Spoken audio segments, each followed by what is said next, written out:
نحمده ونصلي على رسوله الكريم اما بعد فاعوذ بالله من الشيطان الرجيم بسم الله الرحمن الرحيم رب اشرح لي صدري ويسر لي امري واحلل عقدة من لساني يفقهوا قولي۔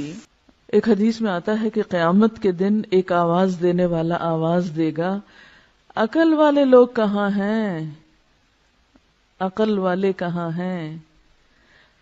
لوگ پوچھیں گے کہ عقل والے کون ہیں؟ جواب دیا جائے گا وہ لوگ جو اللہ کو کھڑے بیٹھے اور لیٹے یاد کرتے تھے اور آسمان و زمین کی تخلیق میں غور کرتے تھے اور کہہ اٹھتے تھے خدایا تو نے ان کو بیکار نہیں بنایا، تو پاک ہے، بس ہم کو جہنم کے عذاب سے بچا لے۔ یہ ہیں عقل والے جن کا ذکر ان کے اندر فکر پیدا کرتا ہے کہ یا رب آخرت کے عذاب سے بچا لے، یعنی وہ سارے غور و فکر کے نتیجے میں اللہ کی عظمت اور ہیبت کے قائل ہوتے ہیں، فوراً ان کو اپنی آخرت اور انجام کی فکر ہونے لگتی ہے۔ حضرت ابو ہریرہ رسول اللہ صلی اللہ علیہ وسلم سے روایت کرتے ہیں، ایک شخص چھت پہ لیٹا ہوا تھا، آسمان اور ستاروں کو دیکھ رہا تھا۔ دیکھتے دیکھتے اس کے دل پر اللہ کی ایسی ہیبت آئی، ایسا عظمت کا احساس ہوا کہ بولا خدا کی قسم مجھے یقین ہے کہ تمہارا پیدا کرنے والا کوئی ہے، تم خود نہیں بنے۔ یعنی ستاروں کو دیکھ کے وہ کہتا ہے اے اللہ تو مجھے بخش دے، تو جو بھی ہے تو مجھے بخش دے۔ اسے کوئی پتہ نہیں کہ پیغمبر کون ہے، کتاب کیا ہے، کچھ نہیں، وہ صرف نشانیوں کو دیکھ کر اپنے رب کو پہچان رہا ہے، کیونکہ جو واقعی اللہ کی عظمت اور ہیبت اور قدرت اور کمال کو جان لیتا ہے نا، تو اس کے دل میں پہلا خیال یہ ہے کہ اللہ پھر تو مجھے بخش دے، مجھے معاف کر دینا، میں بہت چھوٹی چیز ہوں، بہت گناہ گار ہوں۔ جب کوئی اللہ کی قدرتوں کو دیکھتا ہے تو اس کو اپنی کوتاہیاں یاد آتی ہے نا، اپنا آپ حقیر نظر آتا ہے، اور جو اللہ کی قدرتیں نہیں دیکھتا اس کو اپنی ہی بڑائیاں اور اپنے ہی آرٹ اور اپنی ہی ذہانتیں اور اپنے ہی کمالات پھر اس کی نگاہوں میں سمائے رہتے ہیں، میں یہ بھی ہوں اور میں وہ بھی ہوں اور میں ایسا بھی ہوں اور میں ویسا بھی۔ یہ سارے تکبر نتیجہ ہے اس بات کا کہ ہم نے اپنے رب کو نہیں پایا، پھر سارا وقت دھیان اپنی ہی تعریفوں اور اپنے ہی کمالات کی طرف لگا رہتا ہے۔ تو اس میں ایک اور بات یہ بھی پتہ چلتی ہے کہ تنہائی میں یاد کرنا رب کو اور اپنے انداز میں یاد کرنا اور واقعی یاد کرنا، کسی رٹے رٹائے جملے کی شکل میں نہیں یا کسی بنے بنائے سانچے کے طریقے پر نہیں، بلکہ حقیقی معنوں میں رب کو یاد کرنا۔ اسی لیے ایک حدیث میں آتا ہے کہ جو شخص تنہائی میں اللہ کو یاد کرے وہ ایسا ہے جیسے اکیلا کفار کے مقابلے میں چل دیا ہو۔ جو شخص تنہائی میں رب کو یاد کرے وہ ایسا ہے جیسے اکیلے ہی یعنی دشمنوں سے لڑنے کے لیے چل پڑا ہو، یعنی اس کا مقام اجر و ثواب کے اعتبار سے اتنا بڑا ہے۔ ایک اور حدیث میں آتا ہے 7 آدمی وہ ہیں جن کو اللہ تعالی قیامت کے دن اپنے عرش کے سائے میں جگہ دے گا، جس دن اس کے سائے کے سوا کوئی سایہ نہ ہوگا، کوئی سایہ نہ ہوگا۔ اور ان میں سے ایک شخص کون ہوگا؟ جو تنہائی میں اللہ کو یاد کرے اور اس کی آنکھوں سے آنسو بہہ پڑے، کوئی نہیں ہے اس کے پاس، اکیلا ہے، وہ اپنے رب کو اس طرح پہچانتا ہے، اپنے رب سے اتنا قریب محسوس کرتا ہے کہ اپنی کوتاہیوں پہ نظر پڑتے ہی رو پڑتا ہے، یا اللہ میں گناہ گار ہوں، پاک تو صرف تو ہے، ہر عیب اور ہر خطا اور ہر کمزوری سے پاک صرف تیری ذات ہے، مجھ میں تو بہت غلطیاں ہیں، تو مجھے معاف کر دے۔ اسی لیے ایک اور حدیث میں آتا ہے، حضرت عائشہ رضی اللہ تعالی عنہا فرماتی ہیں نبی صلی اللہ علیہ وسلم نے فرمایا اللہ کی وہ مخفی یاد جس کو فرشتے بھی نہ سن سکے، یعنی اتنی گہرائی میں اللہ کی یاد اور اللہ کی طلب کہ جس کو فرشتے بھی نہ سن سکیں، اس کا ثواب 70 درجہ زیادہ ہے۔ ٹھیک ہے زبان سے بھی ذکر کرنا چاہیے، بلند آواز سے بھی کرنا چاہیے، لیکن تنہائی میں جب کوئی نہ ہو، صرف آپ ہوں اور آپ کا رب ہو، اور واقعی پھر دل کے پورے تاثر کے ساتھ یاد کر کے روئیں، وہ چیز ہر ریاکاری سے پاک ہوتی ہے، ہر دکھاوے سے. کیونکہ اس میں آپ دیکھیں آپ اتنے قریب ہیں نا، آپ دل ہی دل میں سرگوشیاں کر رہے ہیں اپنے رب سے.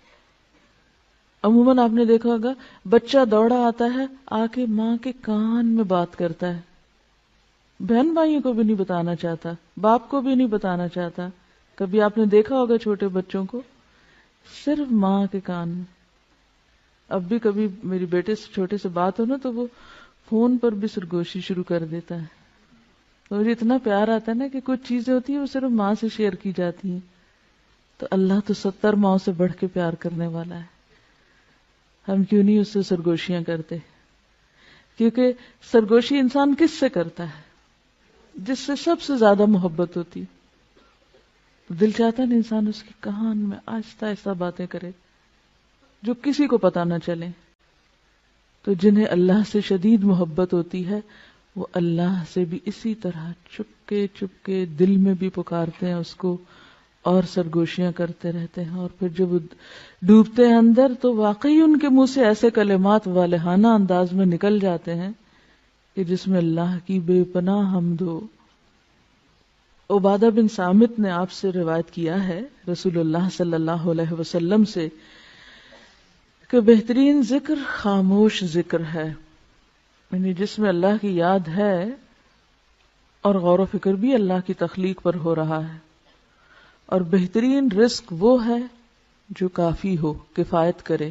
ایک حدیث کے مطابق آپ نے فرمایا اللہ کو ذکر خامل سے یاد کیا کرو. پوچھا کہ ذکر خامل کیا ہے؟ فرمایا مخفی یاد، ایسی یاد جو سب سے چھپی ہوئی ہے.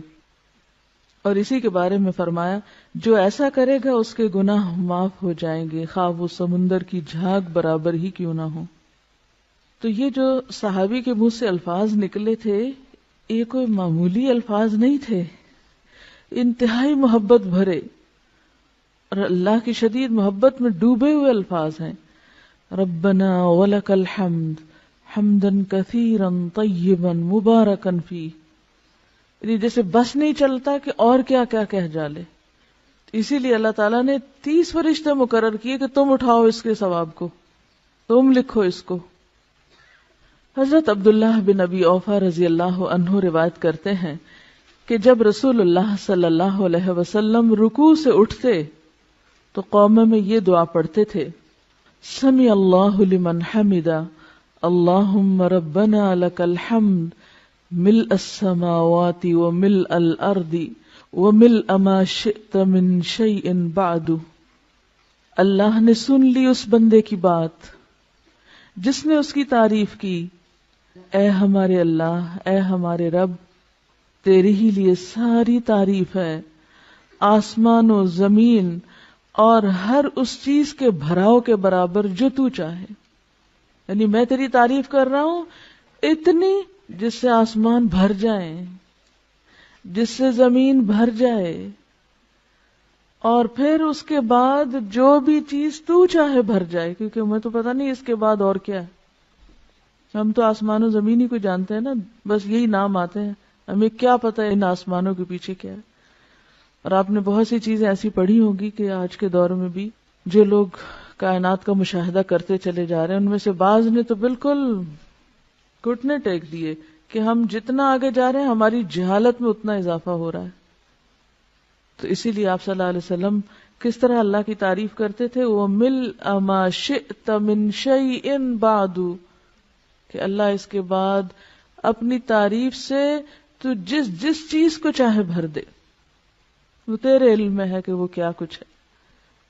حضرت ابو سعید خدری رضی اللہ عنہ فرماتے ہیں کہ رسول اللہ صلی اللہ علیہ وسلم جب اپنا سر رکوع سے اٹھاتے تو یہ دعا پڑھتے تھے ربنا لک الحمد ملء السماوات والارض وملء ما شئت من شیء بعد اہل الثناء والمجد احق ما قال العبد وكلنا لك عبد اللهم لا مانع لما اعطيت ولا معطي لما منعت ولا ينفع ذا الجد منك الجد.